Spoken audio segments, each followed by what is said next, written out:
Hi, and welcome to Cat Run Figures. I'm your host, Caitlin, and today we are going to be reviewing Marvel Comics Man-Thing, issue 1.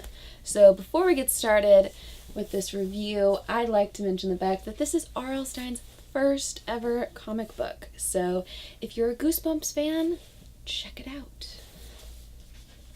But getting right on into the comic, which... look at that cover. Tell me that doesn't just scream Goosebumps. That just looks like a Goosebumps cover. Those who know fear. Awesome.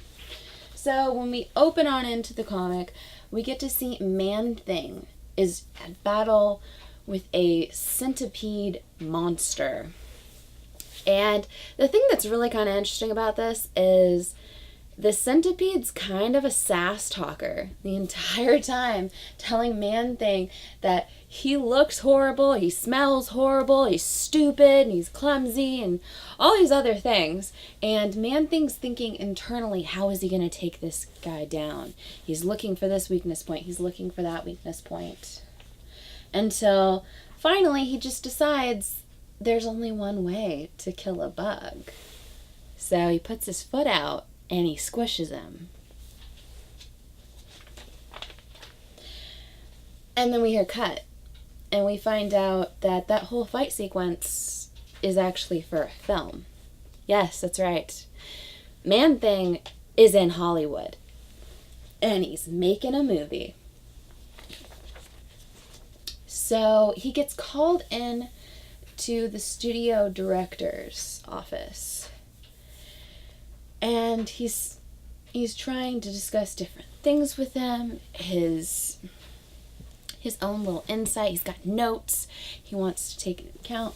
And the director tells him that the focus group numbers came back.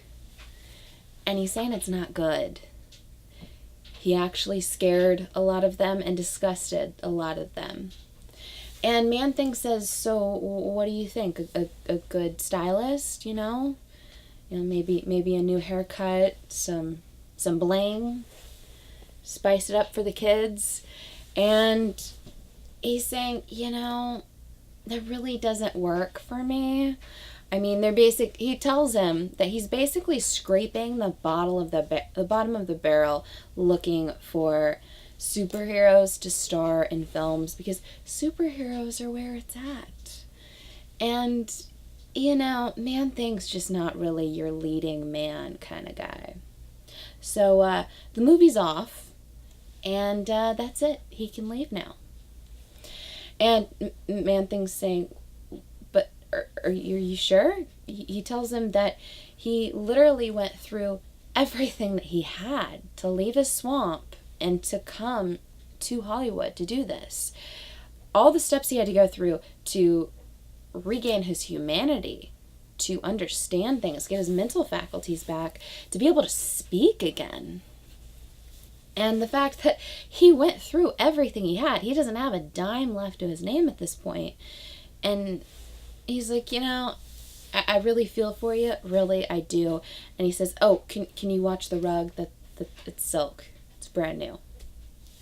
And he asks him if he could borrow his private jet, at least to get him back to his swamp. And he says, I would. But Ant-Man and his entourage, they've got it. And, he's pissed off, saying, Ant-Man, you filthy bug.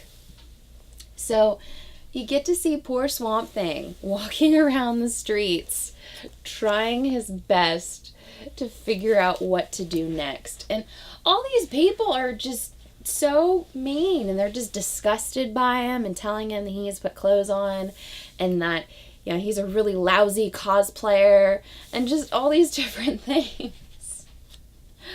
Oh, I like it. Did you make that costume yourself, or are you colorblind or something? It's like... And the little kids are saying that he smells bad, and it's... One person says he wants his autograph because he's really interested in psychos and nut jobs. It's like, oh, poor guy. And it's just, he feels so down on himself, and he's trying to just figure out what to do. And we get to see a flashback we get to see a retelling of Man-Thing's origin story. I honestly don't know what Man-Thing's original origin story is, so this could be in line with it, or it could be completely different. I've heard a couple different varying stories, so, you know, whatever. But he was employed by the military in order to try to make super soldiers. And he made a serum that he believed could do it, could make an unstoppable killing machine. And then he believed that not even the military should have this. And he destroyed the equations to the formula, and he had one vial left of this. And he was held up in a cabin with a girlfriend of his. And come to find out, the girlfriend was actually betraying him. She was just hooking up with him in order to get close to him in the serum. She was actually going to sell it to the highest bidder on the black market. And some thugs show up to help her steal the serum. So he has to escape with it, and he's trying to evade them until his car goes into the swamp. When he injects himself with it. He thinks he can't let them get their hands on the serum. He can't let that happen. Well, he goes straight into the swamp, and I love this panel work right here where we get to see him becoming the monster that is Man-Thing. And he starts to lose his humanity and become something else, something primal and aggressive and hate-filled almost. And then he becomes Man-Thing.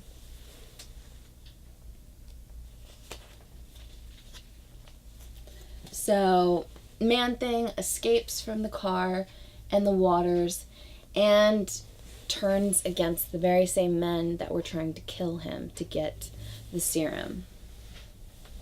So that whole flashback sequence basically screams OG Goosebumps to me. Like everything from the way it's written, to the little twists here and there, to the art style looks so much like an old school Goosebumps book.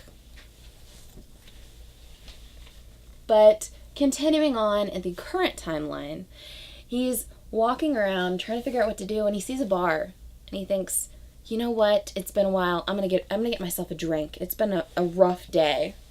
And he's informed at the door they have a dress code. And apparently it's no Man-Things. Poor Man-Thing. But people are screaming at him. He's got to put some clothes on. You can't just go naked on the street. A woman is holding a little chihuahua and is saying that Man-Thing is traumatizing her dog. And another person asks if he needs directions back to the zoo. And it's kind of sad because he's just like, yeah. He's like, only I could make the Hulk look like Brad Pitt.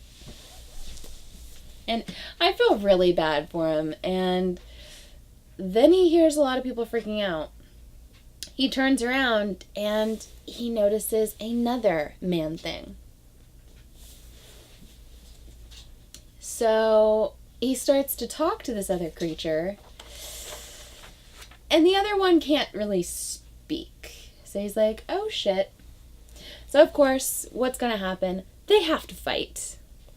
And our Man-Thing is trying to think this out. He's trying to think, is Brain going to win over Brawn? This guy's faster than me, he's stronger than me, but maybe I can outthink him. And as at the end of this comic, we get to see one big standoff panel right there. And we wonder, where is this going to go for our hero Man-Thing? And exactly how is this going to end up being good for him at some point? It's like, poor Man-Thing. He suffers through so much. But another fun thing, if you actually pick up Man-Thing and the R.L. Stine books, R.L. Stine actually wrote a second story, a little backup story to be in the end, And I believe there's going to be a different backup story in each issue. But this one is Put a Ring on It. And basically, it's what happens when somebody is greedy and is basically willing to murder for power, wealth, and influence.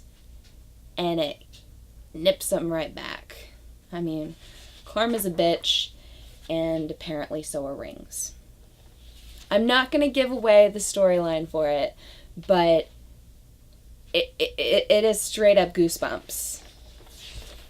This entire comic book, to me, reads as a Goosebump book. If you were a fan of the Goosebumps at all, if you grew up reading Fear Street, or if you're a fan of classic R.L. Stine, this is definitely the comic book for you.